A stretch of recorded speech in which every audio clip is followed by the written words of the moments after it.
So welcome to the Helix webinar series. Today's session is on Helix Discovery. This may be a new format for many of you, but this is an opportunity for you to meet with the team, or in fact, some of the team for Helix Discovery. It's an Ask the Expert session, so we do have a couple of things that we might discuss, but it's very much in the hands of you as our participants to ask questions to the team. We will obviously answer those. Anything that we can't answer today, we will take away and formulate a response, and it will be put into the blog post. So do use this opportunity to speak with us. You'll notice that you're unmuted. So if you've got the ability to come off mute, please do. Otherwise, if you can put your questions into the Q&A section of Zoom, which you'll find at the bottom, we will come through those questions and we will also speak with you live. So first of all, I'm just going to introduce the team, or in fact myself, and we'll just go through the team. So my name is Samantha Hudson dos Santos Figueira. I'm the Senior Program Manager, so many of you may have seen my name before on a lot of the webinars. I'm also helping with a lot of the events that we're running in person. We'll talk about that later. So I work with all of the different teams for BMC Helix. Adam, if you can introduce yourself. Hello, Adam Kerrison. I'm one of the lead developers on the Helix Discovery product. Thank you. Andy? Hi, I'm Andy McCall. I'm the Director in charge of Product Development for Helix Discovery. Thank you. Matt? Hi there, I'm Matt Lambie. I'm Product Manager for Helix Discovery. Duncan? Hi, I'm Duncan Grisby. I am the architect of BMC Discovery. Jiva? Hi, this is Jiva. I'm the Global Support Manager for BMC Discovery. Thank you. And Vaibhav? Hi everyone, Vaibhav here. I work with the BMC Discovery Premier Support team. Okay, thank you very much. So that's the team that we've got today. You may have seen a lot of these faces before or worked with them either in a support capacity or product. So we're going to get things started off while you're thinking about all of your questions. Something that we recently did, and maybe Duncan, I'll start with you, is we've been talking about the new feature on deep container discovery. I know we've done a webinar recently. Not everyone may have attended it, but if you can just give a bit of background on it, because I know that's probably going to be at the top of most people's mind. It's a feature, of course. Hi, yes, thanks for the question. So yes, as Sam says, we very recently released a new set of functionality in BMC Discovery around deep container discovery for discovering the contents of software running in containers. We did a webinar a few weeks ago. The recording of that is available. So if you're interested, then you should go back and look at that. It has a lot more detail than I'm going to go into now. But we thought it would be useful for people who missed that, or even if you saw it and you thought it was so great you want to see it again, then we will see. I'll talk a little bit about this. So I'm going to steal the screen sharing and just very quickly show an extremely brief demo of what we have released. If only I could make Zoom let me share. Come on. Okay, so I'm assuming that most people on the call know BMC Discovery and are used to seeing the user interface. So I'm not going to spend a lot of time talking about the user interface.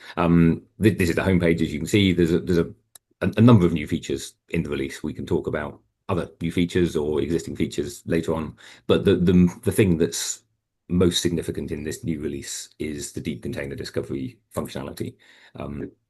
So what does this mean? What it means is that previous versions of Discovery, you can do two kinds of discovery of things in the container environment. You can discover hosts by connecting with SSH, for example, or one of the cloud access mechanisms like AWS SSM. You can discover the hosts. We will see software running on the hosts. We will identify containers running on the hosts. But in the past, though, that information about the software running in containers was not, that the system did not understand that certain software is running in containers. And for example, patterns that trigger to identify software would fail in various ways because they were not able to execute in the context of containers. So part of the deep container work is to make it so that Discovery now can, when it's seeing containers executing, it knows how to be able to enter the context of a container in order to further discover what's going on in containers. The other part of container-related discovery is that we can discover Kubernetes environments by talking to the API, and work out things like deployments and the pods and the namespaces associated with that. And again, we previously could do that, and we would previously link things up somewhat, but now it's a much more comprehensive linking up of that data, as I will show you in a second. So what I'm going to start with, I've just going to use recent items to show something I found earlier. This has scanned some test environments that is running various bits of BMC's own software, plus, in this case, Elasticsearch. So what I'm showing here is a visualization of a deployment, which is an Elasticsearch deployment. I think actually it's actually a stateful set from the Kubernetes point of view. But this thing has been seen via talking to the Kubernetes API that's running on the cluster that this is part of. This chap here is a namespace called test Odin that the deployment is part of that namespace. Now, down this part of the world, this is in the discovery model, it's a load balancer service. It represents a Kubernetes service that's providing the front end for this. And down here are pods, and those pods are running on 3 compute nodes. And all of that data down that side is information that has in the past always been collected via the Kubernetes API and kind of linked up at the host level. That's all the same. This chap here, this is the interesting part of the deep container discovery. This is a software instance that represents Elasticsearch, but this software instance is not represented as running on a host. It's not running on a computer. It is represented as being deployed by the deployment.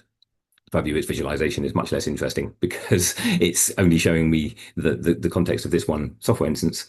But this has been inferred from deeply discovering what's going on inside the containers. And it has all of the kind of information to expect on a software instance, but we're representing it to say that this piece of software with a version number, so this is the version of Elasticsearch, and with other information about the configuration of Elasticsearch, has been identified from software that's running in this case, 3 containers. And it is what we call a stable software instance, because if I come back to this view, these pods, let me expand this collection of pods so you can see the pods. So in each of the pods, there's a pod, there's a container, and a host is running on. These things are what we call ephemeral. They come and go because as the data changes, as the cluster changes, it might get scale up, it might scale down, it might move them to different compute nodes. So these guys move around, they come and go. But this thing now is stable, which means that you can make use of it in service models, you can make use of it in dependency models and so on, because it's a stable thing. So I'm going to show you one more thing to complete the picture, that this has changed the layout somewhat, but in fact, let me expand these pods again. I'm just going to force it to relay out. So this now shows a more complicated and more comprehensive picture, that the thing we were looking at before has unfortunately moved over to here. It's now down here. That this stable software instance, it has come from these things, which are called contained software instances. So these are represented as executing inside the containers. So Discovery now knows that on this particular compute node, there was a particular container called Elasticsearch, and inside that was a contained software instance, which is the software identification. And it has linked all of this stuff up. We don't show that by default because, well, mainly it's not what you need to know. But the point is that we now have this stable model of software instances that are running, and all of the associated nodes that are running inside containers, but we bubble them up, we make them stable such that you can make use of those things within service models, for example, in a way that it doesn't change unnecessarily as the deployment of the particular software executes. So this is the basis of the feature. There's a lot more detail in the webinar about what you need to do in terms of how you discover this, that at a simple level, basically you need to be able to get this view, you need to discover both ends of the system. So you have to discover the Kubernetes API end, and you have to discover the host end in terms of the compute nodes. And once you've done that, the system's able to link together all of this information and provide a much deeper view of previously. You had fragments of this information. It's not you had none, but in previous releases, you didn't have this clarity of this piece of software is executing inside this container. So that's the summary of the feature. There's a lot more detail in the webinar that we did previously. If people have further questions, we can talk about that more in this webinar, or now we've introduced this. Hopefully that's got you thinking of questions, and we're open to whatever questions there might be. Thank you, Duncan.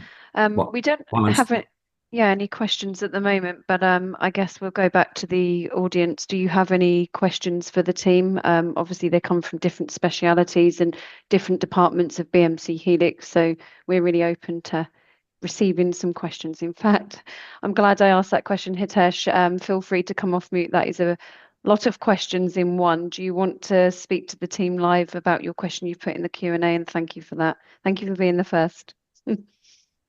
Can you hear us? Well, If I can unmute him. whilst Hitesh Can you- comes off mute, maybe I should read the question out, and then It's a long one. yeah, okay. So thanks, Hitesh, for the question. It's a good question. Thank you. So you're saying that my understanding was that even if SolarWinds creates a record in Discovery, a proper scan of the device should override such entries. However, this does not seem to be happening in our case. Could you please help clarify why this ambiguity exists? And additionally, they're seeking better understanding of how data flows from SolarWinds into Helix Discovery. Duncan, I'm wondering whether that's an opportunity to talk about the overlap in capabilities between natively discovering things, and how data can flow in via intelligent integration, which is what I'm assuming Hitesh is referring to. Yes, I assume that the question is regarding intelligent integrations, which is, well, depending on who knows that, I'm sure Hitesh, you know this, that so BMC Discovery has kind of two hats that it wears. So one of them is it's a discovery product. It itself goes and discovers things. So the deep container thing I was just showing, that is about discovery itself going out and connecting to devices in the world and interrogating them to work out what it means. As well as that, discovery has a role within BMC Helix's ITOM platform to be the central piece of information that is used for the ITOM platform things, AIOps service monitoring, where it can make use of data coming from elsewhere. And there's part of the product portfolio is called intelligent integrations that allows data to be collected from other data sources and fed into the platform. Now, what kind of data are we talking about? Well, there's really three kinds of data. There's information about metrics, which are monitoring, so streams of numbers, basically. They go into the platform, into the metric store, and become available from the monitoring part of the portfolio. Events come through, and again, they feed into Helix Operations Management that understands events. And those events are understood by service monitoring in order to build situations as part of the output. The third kind of information is what sometimes is called topology information, but is basically information about things in the world. And that information flows into Discovery's database, which is sometimes known as BagDB, but that's not really a word it's not really a term we use in Discovery terminology, but it's used elsewhere in the platform. So intelligent integrations is part of the product portfolio that will take data from data sources, for example, SolarWinds, and create matching objects in Discovery's database, also known as BagDB, that allow then the data from it allows correlation of that information against events coming from another avenue into the platform. Now, the intent for something like SolarWinds is mainly interested in monitoring network devices. BMC Discovery itself is also very good at discovering network devices, and there's very little that SolarWinds knows about a network device that Discovery itself cannot discover. And so the idea of importing data, well, it doesn't tell you anything you wouldn't know by discovering it yourself, but sometimes, for example, you don't have access, Discovery is not able to discover those things, or you're not licensed for Discovery, or there can be many reasons why you would only get data from SolarWinds. So the way things work is that intelligent integrations performs imports into Discovery, and on the back of that, it creates network devices and other similar devices and similar objects in Discovery's data store that then are available elsewhere. most data sources, including SolarWinds, know much less about dependencies between things than Discovery itself knows. So SolarWinds does know some of that information, but not as much. So that's basically what happens where it fits in. But then coming to the question, I think you're asking, Hitesh, about data has come from SolarWinds, and then separately Discovery has discovered it, and you would expect them to match up, and sometimes they don't. Well, I think honestly that becomes a support ticket, because we would expect them to match up. That in general, we would expect that if you're importing data from SolarWinds and you're also discovering the same things with Discovery, the system should understand that they pertain to the same things in the world, and you get just one set of data. Now, that doesn't always work. The world is very complicated in that respect in terms of identifying things. So we would expect that the data all matches up. If it doesn't, as I say, that's not really something that is the purpose of this meeting. That should be a support case to look in detail at that. But as I say, if you are taking data from intelligent integrations, if you are also discovering the same things, there's potentially no reason to actually take that data into Discovery. It doesn't actually buy you a great deal. But if you are bringing that in, it should be combined together. I'm not sure whether that really answered the question, but I hope it gave a bit of a flavour of the answer. Hitesh, I know that you're struggling with speaking with us, but because I believe you joined via the browser. So if you can just respond into the Q&A and let us know that that's answered your question, that would be great. Before Hitesh has typed a follow-up question. Yes, I was going to say, let's go to the second question before we go to the other people's questions that they've got in there. So his second question, Andy, do you want to read that one out? So I think, so Hitesh, I mean, maybe Duncan will come in here, but so he's saying, secondly, which pattern module needs to be disabled? If we proceed with disabling the pattern, what would be the consequences? So I think rather than disabling the pattern, I think we should understand, as Duncan says, what's going on in your case. Yeah, honestly, I think this is a support case. It needs to become a support case. Well, I'm still not entirely sure what the situation is, but whatever it is, we would certainly expect that if data is coming from SolarWinds and is also being discovered, it should all be combined together. If it's not, that's a support case to be worked through, not something that we should try and address in this meeting. Yeah, agreed. So Hitesh, what I would recommend is, so we have representation from the support team on the call in the form of Jiva and also Vaibhav. If you haven't already, do raise a support case, and we can go into the detail with that, and we'll be able to give you much more detailed attention and possibly get on a call and a screen share to discuss. So let's do that if that's okay, Hitesh. So Sam, I'm wondering if you could, because of the nature of Hitesh's interaction with Q&A, there's quite a lot of separate questions. It would be useful if you could sort of I'll pull everyone together. Yeah, pull them together. But so Hitesh, I appreciate you opening the floodgates in terms of questions. Thank you very much. If I could possibly go next, I think Vegard was the next to ask questions. Vegard, you've got 3 questions. I selfishly would like to start with your middle one and ask you a question in return. But are you in a position to unmute? Just unmuted him, and I can see he's off. It's really a browser experience. I think different people have experiences with Zoom. I don't know if you can. Can you try and speak? Can we hear you? Yeah, there's no audio moving. Okay. All right. Well, that does make things a little trickier. So hello. Hey.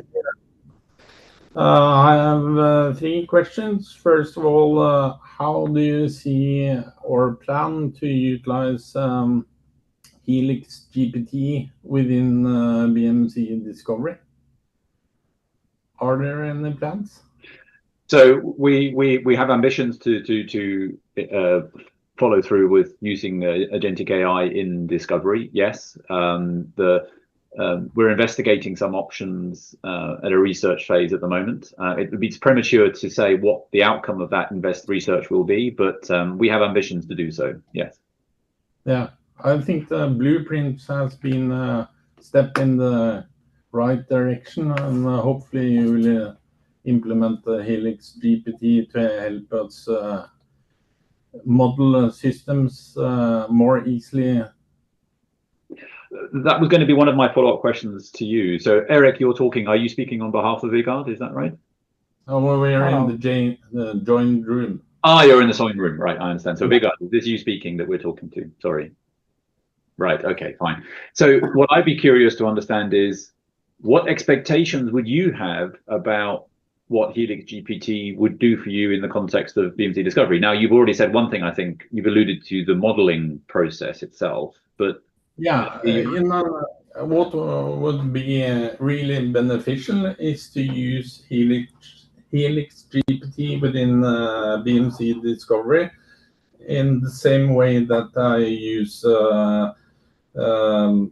AI tools in my regular work. If I have a question about something, I usually ask either OpenAI or Copilot or any other tool about that issue. For instance, if BMC Discovery have knowledge of all my assets that has been discovered, I would like it to suggest perhaps give me the 5 most important systems to model.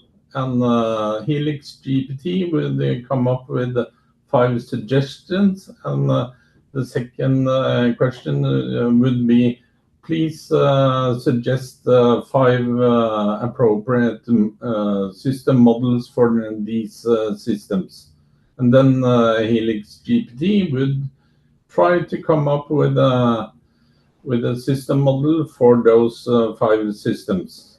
And then I could elaborate and fine-tune it using Helix GPT. That would be ideal. Okay, interesting. I appreciate you giving us that detail and context. Thank you. Just so I'm clear and we're all speaking using the same terminology, when you say top 5 systems, would you be in a position to give me a concrete example of something that you would classify? Is there a particular system that you're dealing with right now that you would choose to be in that top 5? Oh, well, we have some in-house systems and we have some very specific to Norway. But let's say SAP as a system. Right. Then I would ask Helix GPT, give me the 3 most important function within SAP, model them as 3 separate systems that I can have in my CMDB. Appreciate that. Okay, thank you. And thank you for giving the context. That's very useful. I'm going to move on to one of your other questions, unless other folks in my team had further follow-ups for that one. Yeah. Will there be any blueprints specifically designed towards the Digital Operational Resilience Act, or commonly known as DORA? Right. Yeah, so this was an intriguing question that I wanted to ask, which is, from my understanding, I mean, the implications of DORA are fairly well understood, but I was curious, what can't you do today with the current modeling capabilities that are specific to the arrival of DORA? Could you give us a concrete? I guess I can do whatever DORA may imply that we're obliged to have modeled within our CMDB. But since BMC has more thorough knowledge and expertise towards the DORA that compared to me as a modeler or within the BMC Discovery, it would be beneficial to see what thoughts have BMC towards what the Discovery should be focusing on towards DORA. Right. Yeah. If I could answer that, I mean, I think that is well, Matt can jump in from a product management point of view, but I think that there's various other regulatory topics that we certainly at times consider and sometimes add features to the product in order to better address the need of meeting some of these regulatory requirements. I have to say I'm not quite sure I see the connection between blueprints and that, in the sense that a blueprint is about one of the ways of defining a service model. Now, a service model should reflect the service, and therefore it's not a thing that I would expect a service model to particularly take into account or not. In the thing you've deployed in the world, that needs to be compliant with the DORA requirements, and potentially Discovery can help you understand whether it is or not in terms of providing data. But I'm not sure that we would see that as being something that you would specifically within a blueprint be identifying, because a blueprint is just a set of rules to match the stuff you've got. And well, either you have the stuff or you don't. So I wouldn't see that as being specifically a blueprint thing, but certainly as a discovery functionality to ensure that we can help you understand your compliance otherwise with DORA. That certainly makes sense. Yeah, I understand. Last question. There are some functions within BMC Discovery, like compressing data storage, that we need to do within the client's operating systems. Wouldn't it be possible for BMC to have those functions available as shortcuts within the BMC client's graphical user interface, instead of us using commands within the clients? So I think this is probably, this is where Matt from the product management team can probably jump in as well. But on the face of it, ultimately, we can imagine that could be possible. As you say, today, those are necessary maintenance tasks for your Discovery appliance. And currently, they're achievable by using the command line. Over the years, a variety of capabilities that were to do with appliance management have gained either APIs and UIs to drive them. And this could be one that we extend as well. I can certainly see from your perspective, it makes sense that we would.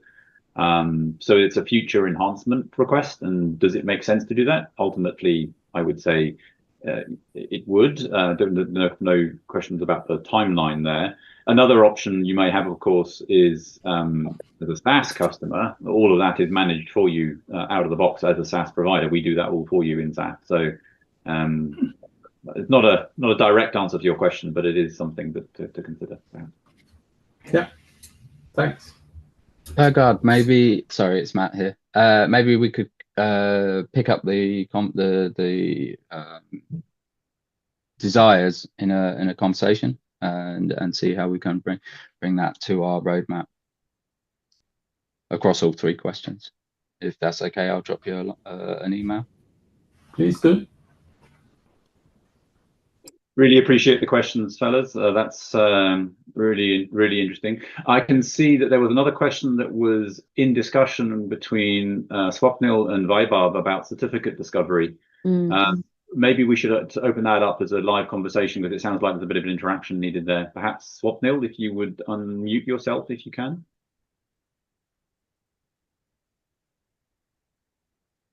Perhaps you're in a position to, maybe not, I'm not sure. Hey, hi. So my question was with respect to certificate discovery, like how is it like getting discovered through patterns, or and where we can see all those info on the BMC Discovery UI?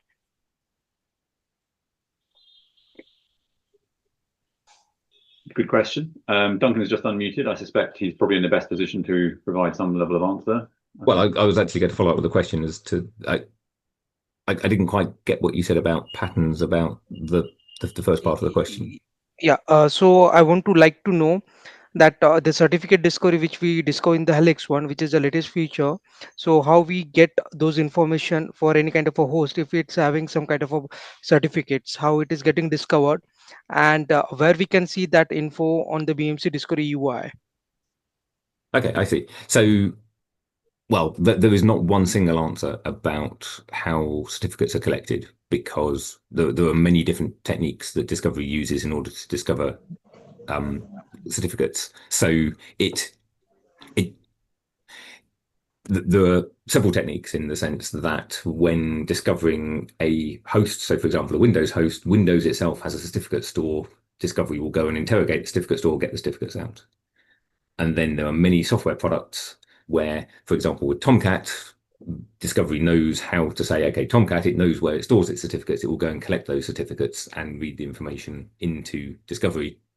So that's one path. Another thing that Discovery does is that in some circumstances, based on identifying software, knowing what's going on, it will connect to a TLS server, and as part of connecting to it, it receives the certificate from the system. So I can't say the one way that it collects certificates, because it collects them in many ways. These are all documented in our Discovery content reference as to where certificates are collected.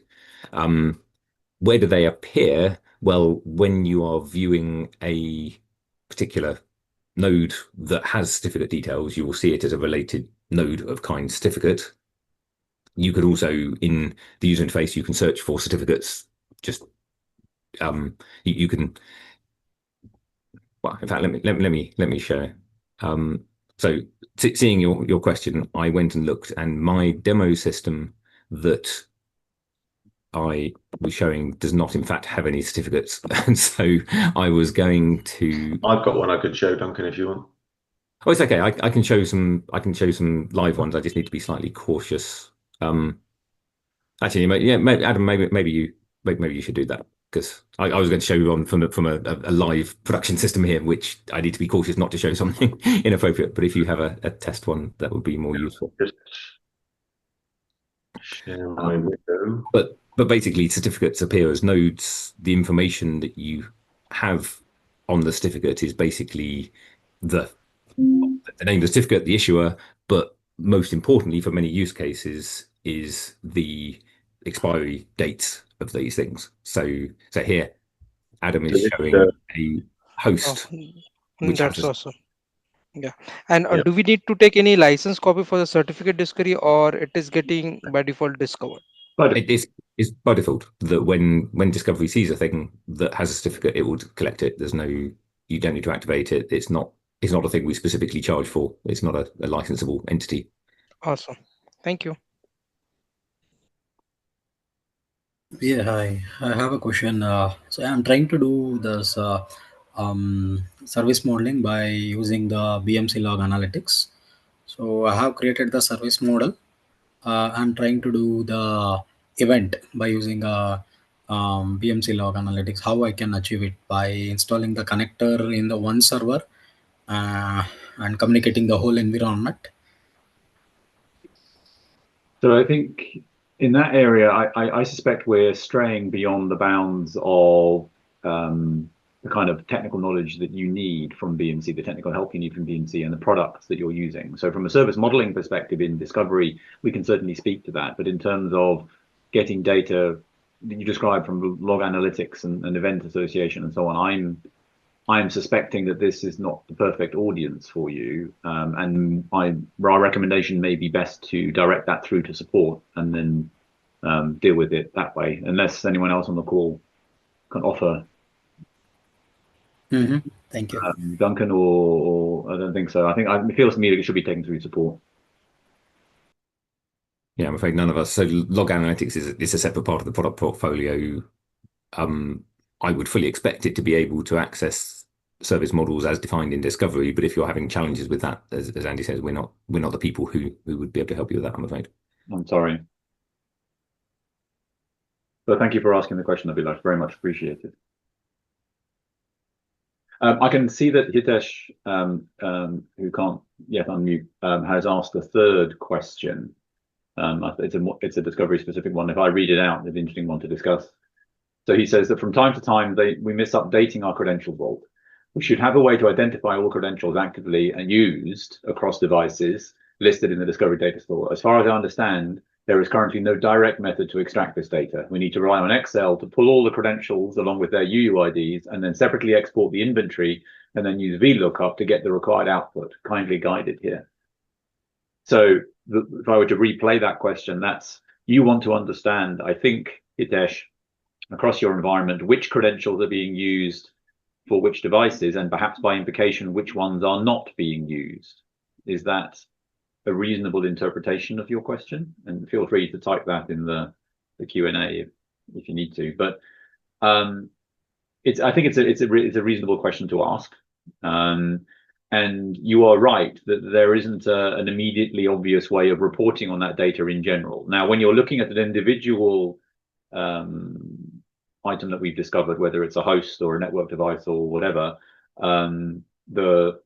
the specific credential that was used to discover it, that information is accessible in the data, which is, I guess, why you're able to extract it and use the VLOOKUP.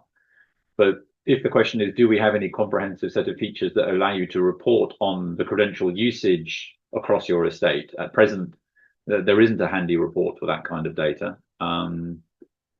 But I can see that from your perspective, that would be a useful plan. So your current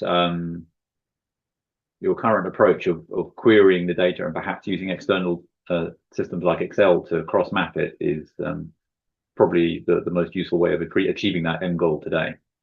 But it's certainly taking it on board as an enhancement request that we could implement is a good idea.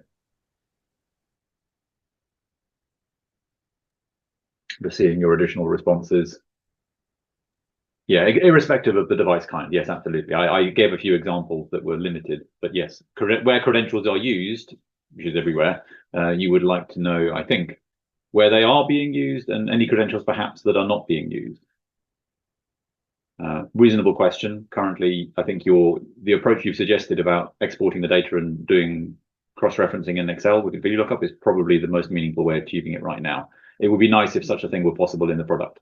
Currently, I don't think that's there. So let's, Hitesh, if you have any further follow-up questions, then let's add them here. But I can see there's another one that's arrived from Mani. If you're in a position to unmute, you could ask the question live if you like. Hey, hi, Andy. Hello. Hey, Andy, I think the question I was keep asking him almost for 1 year now. And there was from Safi, I think long ago, he has updated, right? In the upcoming 1.5 year, right? There's in TKU, they are going to update the CDM mapping, right? The primary capability. I think the primary capability, which is currently, I think, part of the discovery side, the table, right? The table from the 56 entries. But there are lots of the requests which are coming from the network space and the server space like an appliance. The very simple example is the appliance, right? But we don't have any, I think, the capability which we can map it to the appliance. Is it still getting mapped to the server somewhere, right? But actually, I think those are the appliance because the functionality wise, right? The appliance and server, the treatment inside the organization is different. So, hi, Mani, by the way, yeah, it's good to speak to you again. I recognize your voice. So just to play back the question, what I believe you're talking about here is the way that we map the data that exists in Discovery into the BMC CMDB, where the primary capability field is an enum in the CMDB, and that is effectively a fixed list from which we can select a value. And you're saying that the appliance value is not present in that list. That's correct, I believe. You're absolutely correct, Andy. Right. So totally agree that is an extension that should be made. The fact of the matter is that ownership exists within BMC Helix not directly in the discovery product itself, but in the CMDB. That's the owner of that capability. I know that Shafi has worked with them in the past to try and get them to extend that. I'll take that as an action to go back to our colleagues in the CMDB organization and follow up on it again. But I personally would agree that, yes, that would be a useful addition to the list. Thanks, Andy. But I think, Andy, it will be helpful, right, if you get some custom, because that is a very, I think, common use case which is keep coming to us, right? So is there any custom pattern? Because I tried extending the pattern, but somehow it didn't work, right? So if there's some experts from the BMC, if they can help, right? If it is handy, maybe we can leverage that one.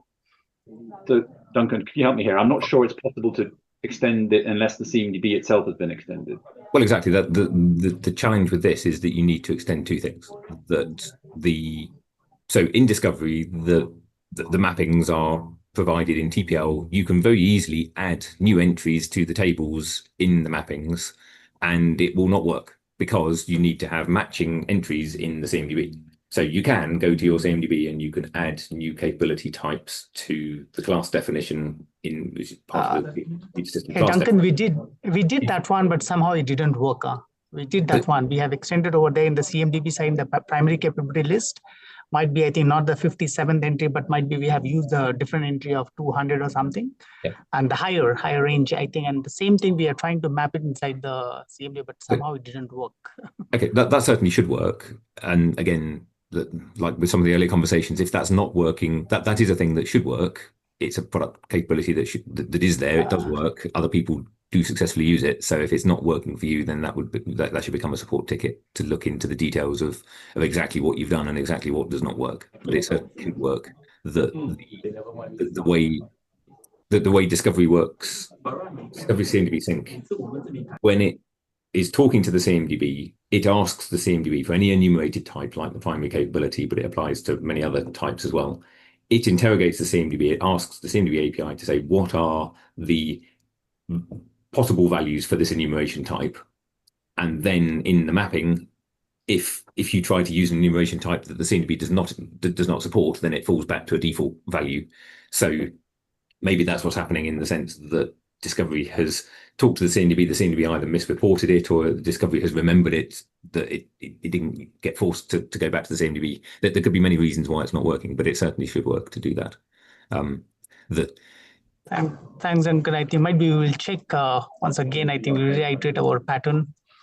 Can see how we can make it working. Yeah, so that definitely should work. It's one of those things that actually it should be fairly, aside from the fact that it isn't working for you, it's actually quite easy, and many customers do extend that kind of aspect of CMDB sync, and it's actually relatively easy to do that.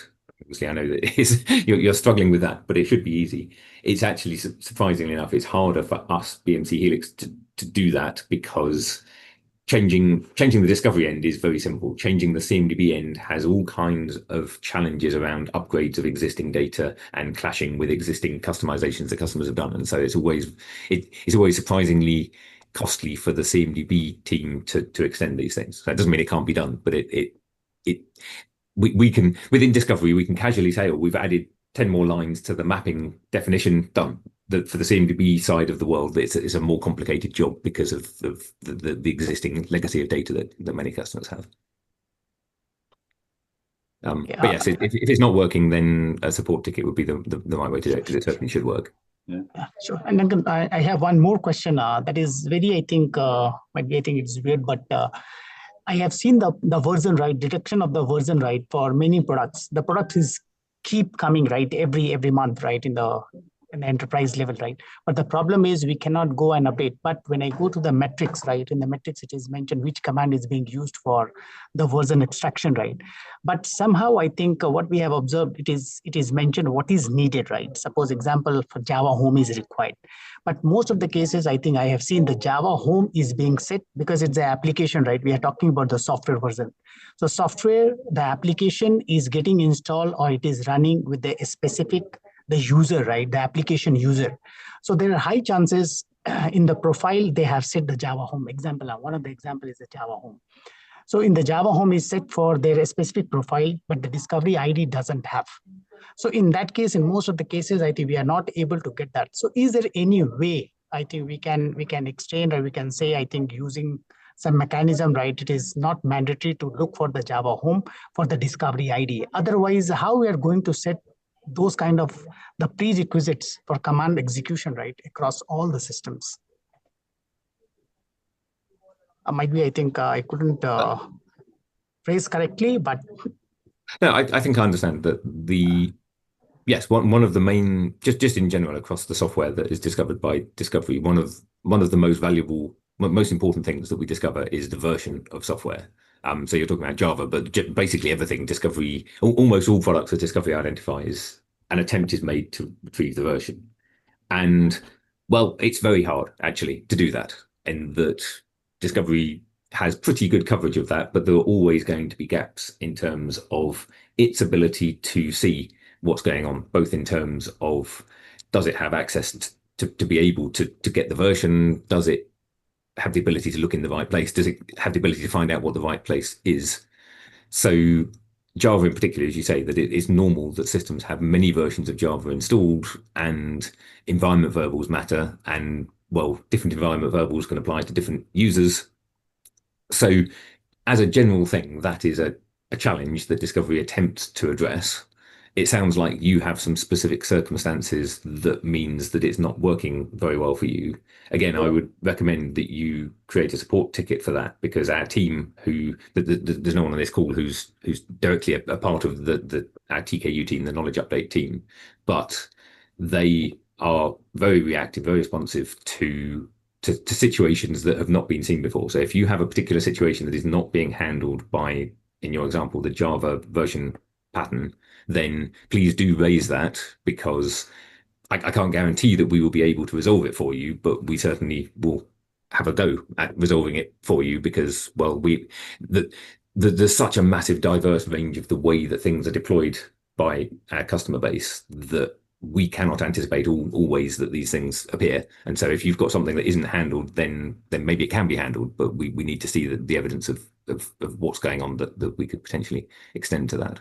So I know that's a bit of a fuzzy answer, but Sure, Duncan. I think I'll definitely raise this thing.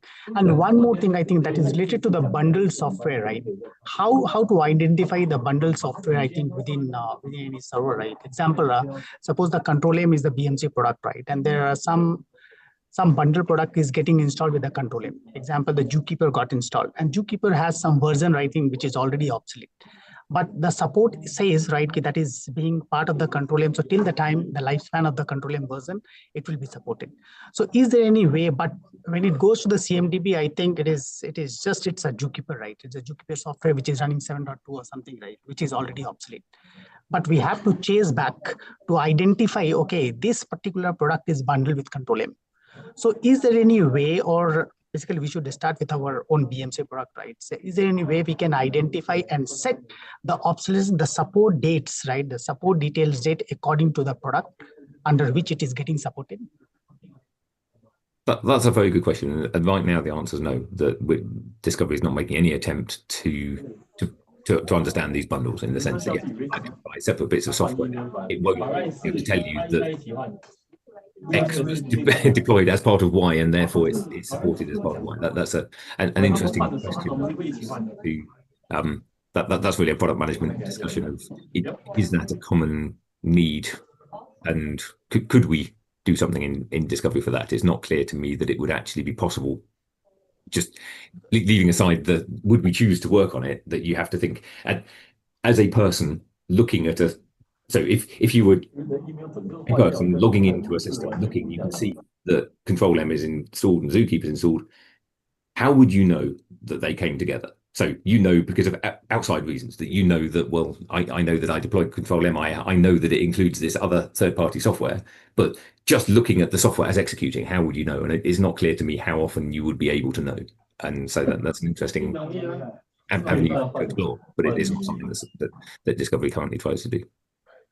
But I think sometimes I have seen the directory, right? The product directory. Usually, I think it comes with the parent product, right? So suppose the Postgres example, the Postgres, and most of our BMC applications use the Postgres.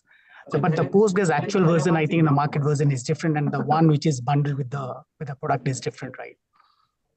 So, in that perspective, I think in certain circumstances it would be possible, based on paths, for example, to guess, but it would have to be a guess, in the sense that stop a user deploying multiple things and putting them in a path because it makes sense to them, not because they were bundled together. So it's a potentially challenging area, but it's not something that we've attempted to do at all. It is an interesting consideration, Matt, for for PM to think about in the future as an extension. But it's a good, nice question, Mani. I really appreciate that. I can see some folks are dropping off as we approach the end of the session. There is a question unanswered in the chat from Eric. Eric, I think we saw the question and we have some sort of clarifications that might be worth asking. If you can unmute, or then we can ask.